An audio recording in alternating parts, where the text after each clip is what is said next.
Hello दोस्तों, कैसे हैं। आशा करते हैं आप बहुत बढ़िया होंगे। तो आप लोग के लिए हम एक कहानी लेकर के आए हैं जिसका नाम है लकड़हारा और सुनहरा पेड़। तो चलिए स्टार्ट करते हैं। घने जंगलों और ऊंचे ऊंचे पहाड़ों से घिरे एक छोटे से गांव में एक गरीब लकड़हारा रहता था। उसका नाम था रामू। रामू के घर में उसकी बूढ़ी माँ और एक छोटी बहन रहती थी। परिवार छोटा था लेकिन गरीबी बड़ी थी। रोज सुबह सूरज निकलने से पहले रामू अपनी कुल्हाड़ी उठाकर जंगल चला जाता और शाम ढलते ढलते वापस लौट आता। जो लकड़ी वह काटता उसे बेचकर घर का गुजारा चलाता था। रामू मेहनती था, ईमानदार था, लेकिन किस्मत उसके साथ नहीं थी। कई बार ऐसा होता कि दिन भर मेहनत के बाद भी उसे पर्याप्त लकड़ी नहीं मिलती। फिर भी वह हार नहीं मानता, क्योंकि उसे पता था कि संघर्ष ही जीवन का दूसरा नाम है। एक दिन सुबह सुबह जब रामू जंगल की तरफ चला तो उसे कुछ अजीब सा महसूस हुआ। हवा में एक अनोखी खुशबू थी, पंछियों की आवाज़ भी लगभग नए सुर में बज रही थी। रामू ने सोचा, आज तो लगता है कुछ नया ही होने वाला है। जंगल के अंदर पहुंचते पहुंचते धूप पेड़ों की डालियों से छनकर जमीन पर सोने की तरह चमक रही थी। रामू अपनी रोज की तरह लकड़ियां ढूंढने लगा। कई कदम चलने के बाद उसे एक बहुत बड़ा, मजबूत और खूबसूरत पेड़ दिखाई दिया। उसकी छाल चमक रही थी, जैसे किसी ने उस पर हल्का सा सोना छिड़क दिया हो। रामू ने पहले कभी ऐसा पेड़ नहीं देखा था। वह थोड़ा डर भी गया, लेकिन फिर सोचा, शायद धूप की वजह से चमक रहा होगा। उसने कुल्हाड़ी उठाई और पेड़ पर पहला वार किया। जैसे ही कुल्हाड़ी पेड़ से टकराई, पेड़ से एक हल्की सी रोशनी निकली और एक मधुर आवाज गूंज उठी, रुको मनुष्य, मुझे मत काटो। रामू का दिल धक से रह गया।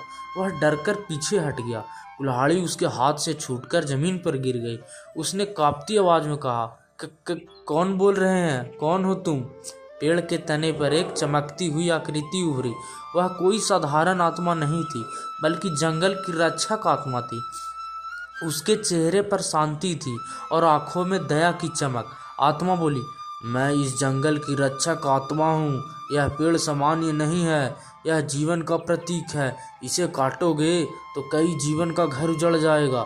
रामू, जो ईमानदार और दयालु था, तुरंत बोला, अगर मैंने कोई गलती की है तो माफ़ कीजिए। मेरा इरादा किसी को नुकसान पहुंचाने का नहीं था। आत्मा मुस्कुराई, तुम्हारा दिल साफ है, इसलिए मैं तुम्हें दंड नहीं दूंगी, बल्कि तुम्हें एक वरदान दूंगी। रामू आश्चर्य में पड़ गया। वरदान? मैं इसका क्या करूंगा? मुझे तो बस इतना चाहिए कि मेरे परिवार का पेट भर सके। आत्मा बोली, तुम्हारी सादगी ही बहुत ताकत है, इसीलिए सुनो। आत्मा ने अपनी हथेली आगे बढ़ाई। उसमें एक छोटा सा लकड़ी का डिब्बा था। यह डिब्बा लो, जब भी तुम्हें ज़रूरत हो इसे खोलना। इसमें से जितनी लकड़ी चाहिए उतनी मिल जाएगी, लेकिन याद रखना, इसका इस्तेमाल केवल ज़रूरत के लिए करना, लालच के लिए नहीं। रामू के अंदर से डिब्बा स्वीकार किया, आदर से स्वीकार किया और आत्मा को धन्यवाद कहा। अगले दिन घर लौटकर उसने डिब्बा खोला।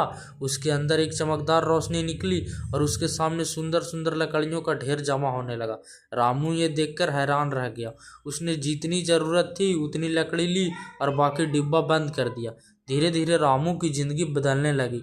अब उसे जंगल में जाकर घंटों मेहनत नहीं करनी पड़ती थी। उसकी माँ खुश थी, बहन खुश थी और रामू भी पहली बार चैन की नींद सोने लगा था। लेकिन उसने कभी भी उस डिब्बे का गलत इस्तेमाल नहीं किया। समय बीतता रहा। एक दिन गांव के सरपंच को पता चला कि रामू अचानक बहुत अच्छी लकड़ी बेचने लगा। सरपंच लालची था। उसने मन में सोचा, कहीं रामू को कोई छुपा खजाना तो नहीं मिल गया। उसने रामू को बुलाकर पूछा, सच सच बताओ, तुम्हें ये सब लकड़ी कहाँ से मिलती है? रामू ने विनम्रता से कहा, भगवान का आशीर्वाद है सरपंच जी, बस मेहनत करता हूँ। लेकिन सरपंच को विश्वास नहीं हुआ। उसने रामू के पीछे अपने लोग लगा दिए। एक दिन जब रामू डिब्बा खोलकर लकड़ी निकाल रहा था, सरपंच के लोगों ने उसे देख लिया। वे तुरंत सरपंच के पास पहुंचे और पूरी बात बता दी। सरपंच लालच से भर गया। उसने सोचा, अगर मुझे वो डिब्बा मिल जाए तो मैं पूरे इलाके में सबसे अमीर बन जाऊंगा। रात होते ही वह कुछ आदमियों को लेकर रामू के घर गया। जब रामू सो रहा था तब वो उसका जादुई डिब्बा चुरा ले गए। सुबह जब रामू को पता चला तो उसका दिल टूट गया। वह समझ गया कि ये जरूर किसी लालची इंसान का काम होगा, लेकिन उसने किसी पर आरोप नहीं लगाया। उसने सोचा, जंगल की आत्मा ने मुझे निकदेली के लिए वरदान दिया था, लालच दिखाऊंगा तो ये वरदान वैसा नहीं रहेगा। इधर सरपंच ने डिब्बा खोला, लेकिन जैसे ही उसने डिब्बा खोलकर कहा, मुझे सोना दो, डिब्बे में से कुछ भी नहीं निकला। उसने फिर कहा, मुझे चांदी दो, फिर भी कुछ नहीं निकला। वह गुस्से में चिल्लाया, मुझे बहुत सारी लकड़ी चाहिए, लेकिन तभी डिब्बे में से धुआं निकला, बिजली सी कौंधी और पूरा कमरा अंधेरे में डूब गया। फिर एक तेज आवाज गूंजी, यह डिब्बा केवल सच्चे और जरूरतमंद के लिए है, लालची के लिए इसमें कुछ नहीं। सरपंच डर गया। वह पूरे गांव में रोते रोते घूमने लगा कि डिब्बा साफ दे रहा है। लोग उससे डरने लगे। रामू को इस बात का दुख तो हुआ, लेकिन उसने किसी से दुश्मनी नहीं रखी। उसने सोचा, जो भी होता है अच्छे के लिए होता है।